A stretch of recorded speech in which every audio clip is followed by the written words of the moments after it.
What is up, Metal for Metal Universe? I'm PJ Steve, and I'm live here on the Metal for Metal Network with, of course, Bona, Miss Donna, and Andy right here, guys, all the way from, I say all the way, but they're just right there in Colombia. One of the most killer Colombian bands I've heard in a while. They definitely remind me of some early Rainbow. It's really good stuff. Definitely check them out. Of course, we're live on the Metal for Metal Network. We're live here on Facebook, so really excited to finally have you guys on the show. How you guys doing? Pretty good. Great. Pretty good. Yeah, always good to see you guys. Thank you guys so much. So tell me a little bit where Bona Lisa came from. Did you look at the Mona Lisa and think, that needs to be a little bit more metal? I'll fix that. And you'll have to tell you that long story. Yeah. Okay, oh yeah. Well, I played with a band in Florida, and we were moving equipment, and I was all sweaty. I was like, gotta have a gig shirt. I didn't bring a gig shirt with me, so I went to a punk rock boutique next door, and there was a shirt called the Bona Lisa. It was looked like Mona Lisa, but a skeleton. Okay. I'm like, well, this will do, you know. And years later, we're trying to come up with a name, and I jokingly spit Bona Lisa out, and everybody laughed and said, "Hey, that sounds great." And I'm like, okay, I guess that's sometimes some of the best band names are just things that you've just thrown out. So I dig it. Now your EP is on Spotify, and it is out everywhere, and I've heard it, and it is fantastic. So where do some of those songs come from? Who do you do most of the writing? The majority at the moment, but everybody puts their input in. Sure, So, yeah. You know, our Darren drummer Darren Butler adds a lot. Yeah. A lot of drum parts, and and Don and I did co-write at least She one Wants song. More. And change vocal lines when they need it. You know. Yeah, of course. Yeah. I'll have this boring vocal line, and then she'll come in and jazz it up. You know, Nice, okay. Add something to it. So lead guitar, vocals, front lady, I will say, not front man. Mistress of ceremonies. That's great. I like that. That's cool. I gotta use that one later on. The songs are really good. I love the songs. I love the. It just feels like an old school feel, which is what I like. So I want to talk a little bit about old school. What kind of metal, what kind of rock and roll did you guys grow up on? I want to hear from both of you. Metal. Okay. Of course, everybody likes Metallica, but there were some other ones that I liked. Like, it wasn't Thin Lizzy. Was it Lizzy Borden or something like that? I can't remember how it. Thin Lizzy was, the. Thin Lizzy always was a favorite of mine. Oh, yeah, exactly. Yeah. Love, And of course, I love Thin Lizzy. That's not metal though. New wave of British heavy metal. That's what I love. Diamond Head, Scorpions. Angel, Scorpions. I love. Scorpions. Scorpions. I love. Yeah. I mean, Priest. I was a Priest fanatic. Oh hell yeah, yeah. When I was a singer, that was kind of my template, you know, for being I a love singer. Scorpions. That's probably my favorite. And she That's likes your favorite. Scorpions. Yeah, I do love the Scorpions. And the funny thing is, we've been described in reviews as being Sunset Strip sleaze rock, and I'm like, and I don't even know how they got that, but that sounds like a lamer Motley Crue. yeah, that sounds that's who like. I thought of was Motley Crue, and I was like, well, you know. Then I've had other guys say, well, you got to play like Mick Mars, and I'm like, well, maybe that's where that comes from. Maybe that's where that might come from. I might be shooting for Blackmore, but I'm getting Mick. Yeah. If there's one guitarist that you might want to shoot for, it's Blackmore. Because again, I said you guys remind me of Rainbow, and I don't know why. I just picked that out, and I think it's because it's just a melodic kind of metal. Because at the end of the day, sometimes bands like Rainbow and Deep Purple don't have the most metal songs, but they're still thrown in that category of metal. So I guess my question is, how important is Bona Lisa to genres? Do you guys consider yourself a specific genre, or does Bona Lisa have their own genre? I let the song steer it. Yeah. We have a song that sounds like it's heavy metal. Then we've got one that's more hard rock. Then we have one that is blues oriented. Then we got a funk one that you guys haven't heard yet because it's not recorded. There's just all kinds of stuff in our bag. I always loved Zeppelin for the fact that they didn't seem to stick to one thing. Yeah. They just wrote a song and put it out there. Oh yeah. And then it kind of led the way to whatever it was, whatever genre it lent to. Okay, yeah, because like I said, a lot of bands come out with songs that are not very metal at all, but they're still thrown in that metal category. So that's always something I like to ask when, because like you said, not a lot of your songs, or not all of your songs are metal. Right. But anyway, I want to get to some shows that you guys have coming up, right? You guys have a benefit coming up as well. I know you wanted to say something about that. We do. Well, first of all, the next show we have coming up is December 9th at the Art Bar with Rubise and the Cosmic Rays. And the band that's opening is a Led Zeppelin tribute band or a cover band. I can't remember which. I don't know. All I heard was they're called the Hindenburgs. I think. Okay. And, that's okay. I didn't know if there was any Zeppelin thing to do with it at all. I think I overheard Rubis say that they're like a Led Zeppelin. That's clever if they are. Yeah. And then Lowercase Gods is playing that show with us as well. And then on the 14th of December, which is a Thursday night, we're doing what we're calling Aurora's Rockathon. And that is a benefit for Aurora and her dad. We're going to celebrate the Princess Warrior and her daddy on a Thursday night after work. And it's to raise funds and awareness for her type of cancer that she's been diagnosed with. So although it's a Thursday night and it's in Columbia, anybody who wants to contribute, they can. We have a GoFundMe page that's still active. It's on our website. It's linked there. As well as we're asking a lot of our original bands in the area to donate swag, merch, bags for the raffle and the silent auction. Hell yeah. Okay, well, Metal for Metal will definitely be participating in that. We'll get you guys some stuff before we head out. I want to talk a little bit about the scene in Columbia. How would you describe the music scene in Columbia? Man, everybody's just so cohesive, Everybody helps each other out. Everybody comes to each other's shows.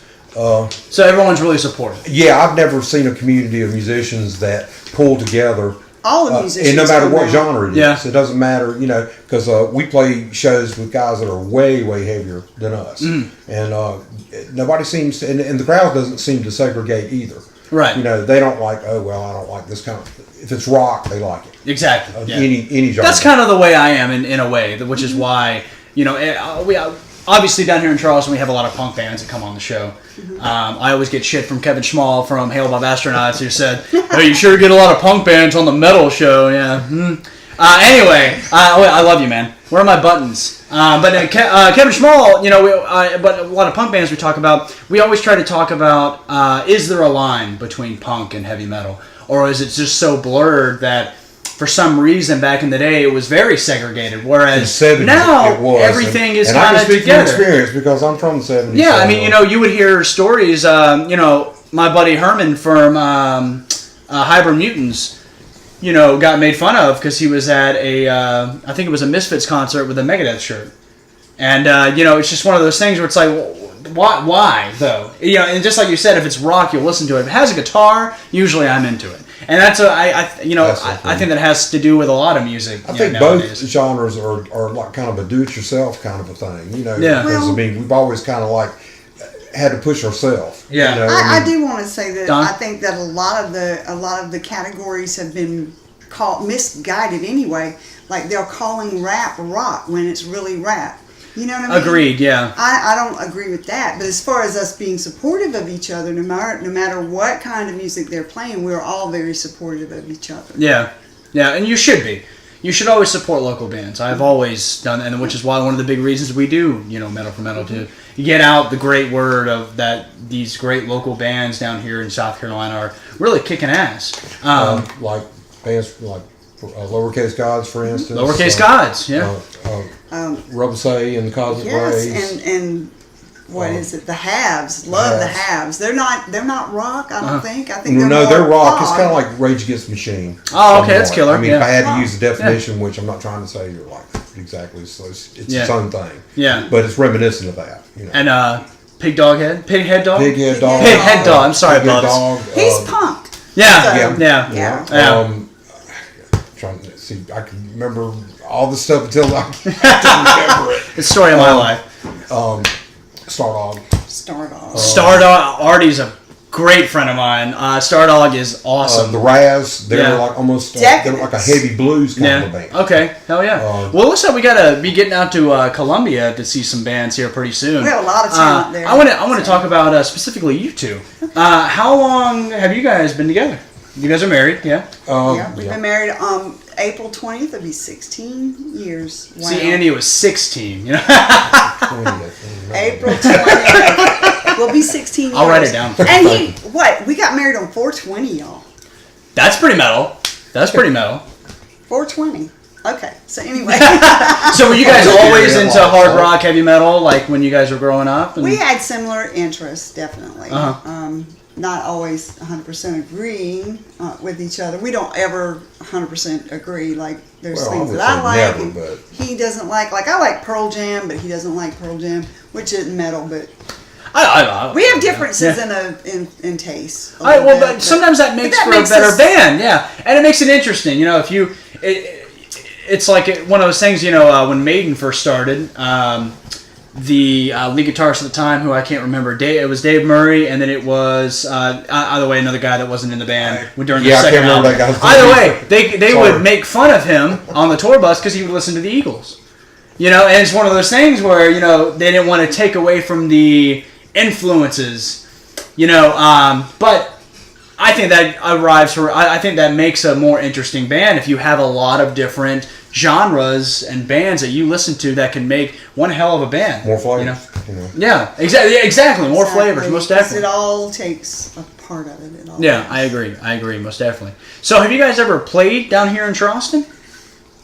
Not as Bona Lisa. No, we were in an Iggy Pop tribute band. And, tell me about the Iggy Pop tribute band. Played, yes. We don't have to talk to you like this. Oh, no, you don't. No, because her I don't want you to jump around either. Her alter ego was Dynamite Not. Okay. And I was Andy Social. I was keyboard player. And, that is really killer. And a backup vocalist. That was at the Tin Roof. We played at the Tin Roof. Love the Tin Roof. Hell yeah. It was fun. It's a great club. We really enjoyed it there. We had a good time there. Yeah, we had a real good time, and that's the one only time that we played here in town. We want to try and get you guys here again, man, because you know, I'd love to be able to hit up one of your shows down here at home. But I do actually plan on wanting to go up to Columbia to see the benefit show. I'd love that. On the 14th, that would be incredible. I would really like to do that, and that's December. December that's next 14th. Month? Okay. It's going to start at 7:00 with Paisley Marie. She's going to do an acoustic set. We got all kinds of music there.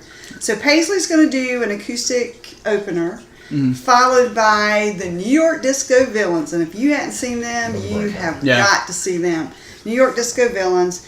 Then Bona Lisa's going to play, and then Lowercase Gods, followed up by Pighead Dog. Okay, killer. At New Brooklyn Tavern. Look at that. That is a variety of a show, and I love that.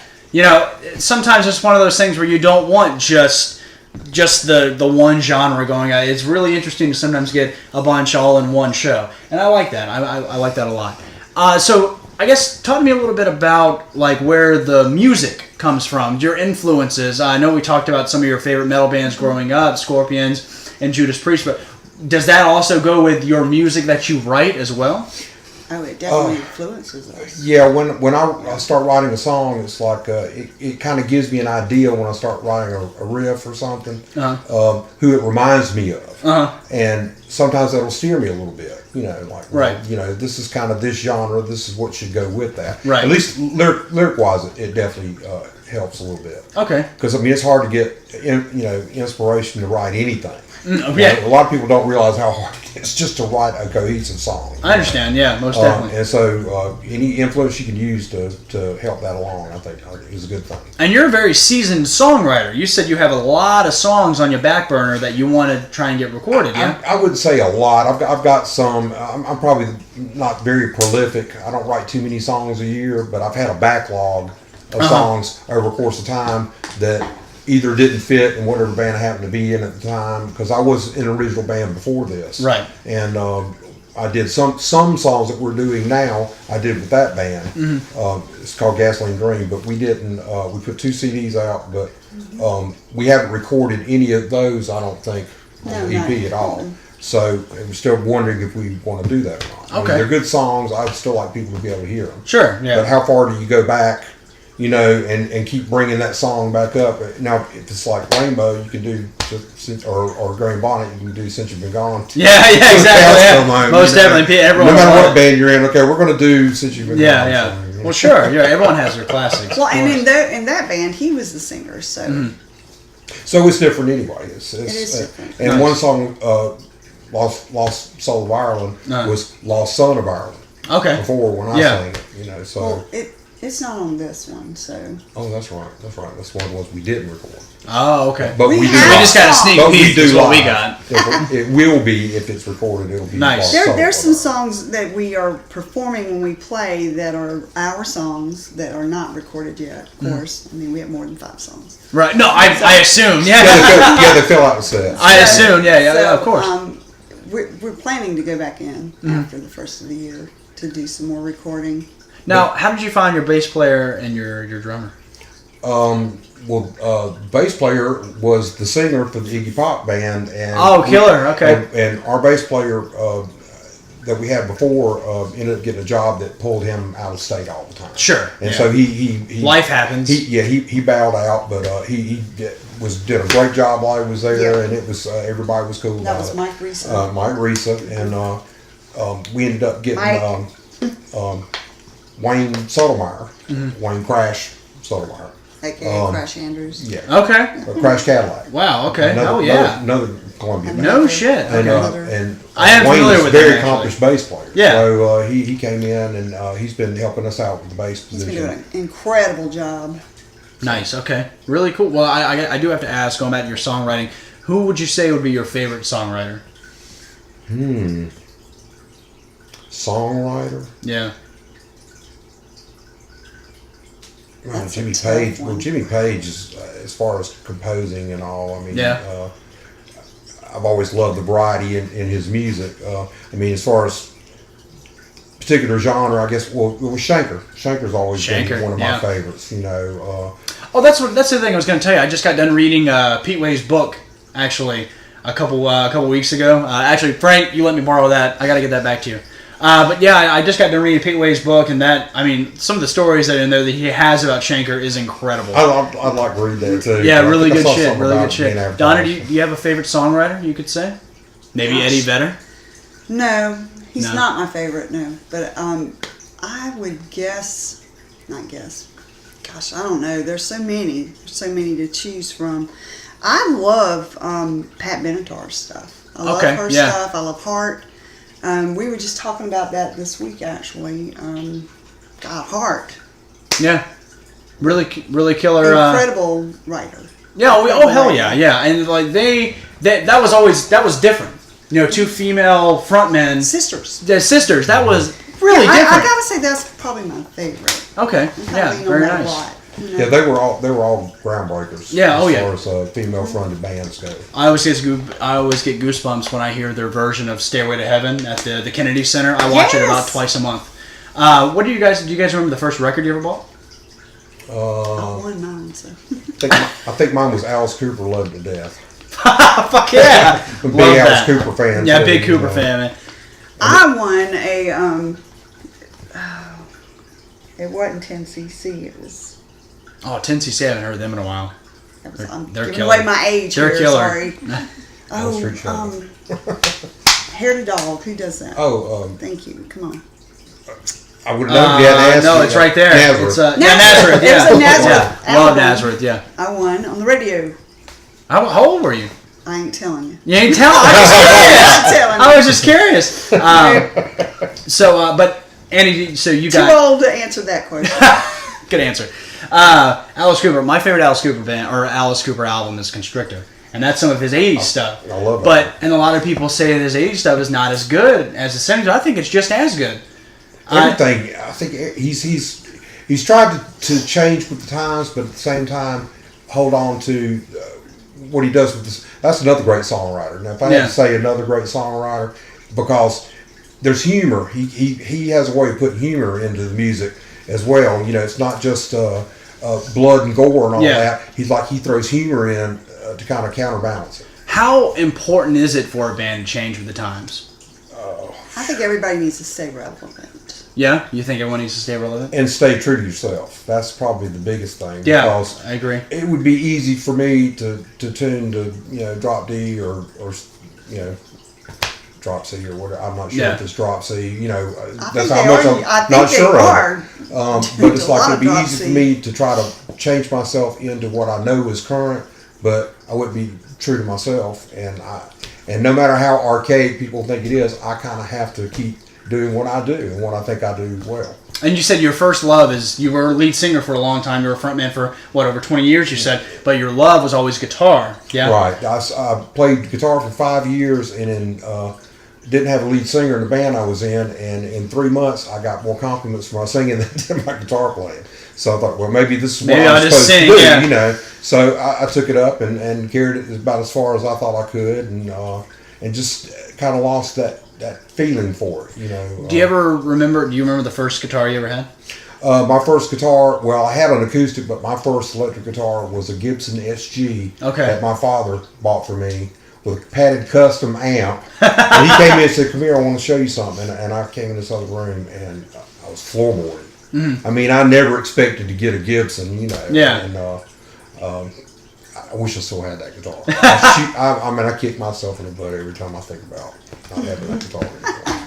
It's that a lot of people, you know, a lot of guitarists at least have said, you know, their first guitar was from their mother or their father. So that's always really special that you have that kind of memory and things like that. Well, guys, we're going to almost wrap it up here. I'm going to get to something I like to call the rapid fire reel, where I give you guys a topic, and collectively, it's just going to be first thing that comes to your mind, kind of thing. Okay, and you guys, since there's dangerous. Since two of you guys, I want you guys collectively come up with the answer. Okay, you don't have to whisper. It's not a test. You didn't study. All right. My first question: top 3 most important albums of heavy metal. Oh my God. Wow. Most important. And that's if you consider it to be... Sure, whatever you think. First 3 that comes to your mind when you think of that. That's going to be on you, baby. I'll catch that. Even though I don't know if it was considered... Well, Black Sabbath, of course. You know, that's definitely one of them. One of them. Children of the Grave. Are you experienced by Hendrix, even though I don't know if you could claim Hendrix to be heavy metal? No, but that's a big influential record that made heavy metal records. I can agree with that. He was my patron saint for and Toys in the Attic isn't metal either. But I love it. Yeah. So Black Sabbath, Are You Experienced? Number 3 most influential heavy metal album. Give me a Scorpion on name. Love at First Sting? Yes. Maybe. It'd almost have to be a Zeppelin album, but I don't know which one to pick, except 2? Zeppelin 2, yeah. Zeppelin 2? The Brown Bomber, yeah. I mean, those could be influential to metal. I mean, definitely. I would pick Black Sabbath, yes. I would pick Misfits Static Age. And I know it's a punk album, but I would pick that only because it influenced so many heavy metal bands. Yes. To, you know, Metallica, Megadeth, a lot of those guys, a lot of those thrash metal bands started out with punk, which I get, so that I think that's second most important, album to metal, and I think the third one would probably be because I consider Deep Purple metal. I was going to say Machine I do, Head. and I was going to say Machine Head. If not Machine Head, in rock.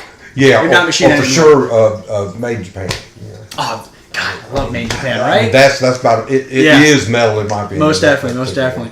All right, next one. Ronnie James Dio or Ozzy Osbourne in Sabbath?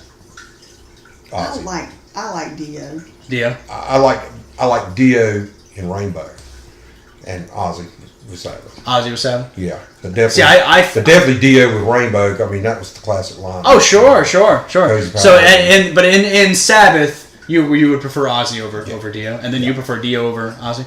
I kind of like that in a way because I think Ozzy was the aura of Black Sabbath, but talent-wise, thank you. Gotta give it to Dio. But what about Gillan? See, no one talks about Gillan. I love Gillan. I love that album. I love that album as well. Born Again. What was the other? Who was the other singer for? Tony Martin. Tony Martin. Yeah. Which. Speaking of Ozzy, though, we just watched that movie, The End of the End. Oh, do not tell me a thing because I still have to get it. I can't believe how good he did. Oh yeah, sang. I've watched. Hey Mo, I've watched a couple things on YouTube about it, and I love it. I love it so much. And it almost brought me to tears when after they played Paranoid, and I was just like, "Thank you for my life." When he said, "Thank you for my life," that got me. Can he's been doing this forever. I mean, they're probably pretty close to 70 years old. And he's still now touring with Zakk Wylde. And it shows you that age doesn't matter. Age doesn't matter. It's just a number. Right, Andy? Of course, I would be saying that, but... my next one, guys, is Priest or Maiden? Priest. All day long. Almost a year. Hurts my heart. Hurts my heart. I love Maiden, but you know what? I liked Paul Di'Anno with Iron Maiden. Did you? I like Paul Di'Anno too. I saw them at the Fox Theater. It was Priest, Iron Maiden, and Whitesnake. Oh, okay, hell yeah. It was a great show, and it's like all the bands kicked butt. Nice. It was a great show. My next topic I'm going to give you guys is Metallica. Overrated, underrated, perfectly rated? Overrated? Overrated? I like the old Metallica more than I do the newer stuff, which a lot of people do. Looking at them now, in a point of view of right now, are they right where they need to be, or do you think they're a bit overrated or underrated? It might be a little bit overrated, but it's because of commercial appeal. You know, that when the Black Album came out, I think that they bridged the gap of what a metal band like them should have been able to accomplish, and yet they did. Yeah. And everybody's like, oh, you sold out. It's like, I sell out every place I play. That's what I don't understand. Everyone talks about, Green Day like sold out. Well, I use that example because that's the one that's most near to me, because I'm only 24. Mm-hmm. And so looking at that, Green Day sold out. What, they made money? They made a shit ton of money. And I get, like, punk, you're not supposed to want to make money. Like, I guess that's the mindset. I in a way, you're not supposed to give a shit, but at the end of the day, not giving a shit's not going to pay your shit. I was say, why should you stay poor and have poor production on your albums and all just because you're trying to fit into some kind of... And I get that. And I get that. And that is fucking hardcore, and all power to you if you're able to do that. But being being fucking cool and shit, it's not going to pay for my house, unfortunately. I understand. My next question I was going to ask is top two. Well, we'll do top three. We did top three rounds. Top three guitarists in heavy metal hard rock. Blackmore, Schenker, Gary Moore. No? Okay. I have no opinion. No opinion? Jimmy Page, maybe? Well, Jimmy Page... Honorable mention, right? Oh, yeah, honorable mention. Sure, mention. And Hendrix, Jimmy of course. Page is awesome. It's really hard to nail it down, but when I think of like hard rock, which is really where I live, I'd have to say those guys. Yeah. What about bassists? Bassist, thought Jimmy Bain was great. Yeah. Without being overplaying. Yeah. He didn't overplay. He played exactly what it needed. I love players that do that. But by the same token, John Entwistle. Yeah, even though that's not metal, John Entwistle. I love John. Yeah, most great bass player. And Steve Harris for sure for bass. There you go. You redeemed yourself. I was gonna say Steve Harris, Geezer Butler, Geddy Lee. Yeah. Geddy Lee. Geddy Lee for sure, man. Wow. So, what about top three favorite vocals? Yeah, front men, front ladies. I'm going to give you Klaus Meine first. Yeah. I like Glenn Hughes. David Coverdale's awesome. And for the ladies, of course, you have Sash Jordan, which is not metal, but killer vocals. Yeah. Pat Benatar, of course. Yeah. Joan Jett, maybe? Well, I lean more probably to Lita Ford than Joan Jett. But I do too. But they're good. Yeah. Hell yeah. Well, guys, this has been a real treat. I appreciate you guys coming on here so much. I thank you so much for coming down from Columbia, being on the show. Having us. Of course. Is there anything else you guys like to say before we sign off here? Come out and support live rock. Hell yeah, that's going to be December 14th, December right? 9th at the Art Bar, the 14th at New Brooklyn Tavern, and we're doing another benefit for a fallen drummer of ours, a friend of ours, on the 16th at Fairview Community Center. Yeah, I think that's it. Yeah, on the 16th. There's lots of things going on. Happy holidays, and everybody be safe. Well, guys, don't forget, they do have kick-ass merch as well.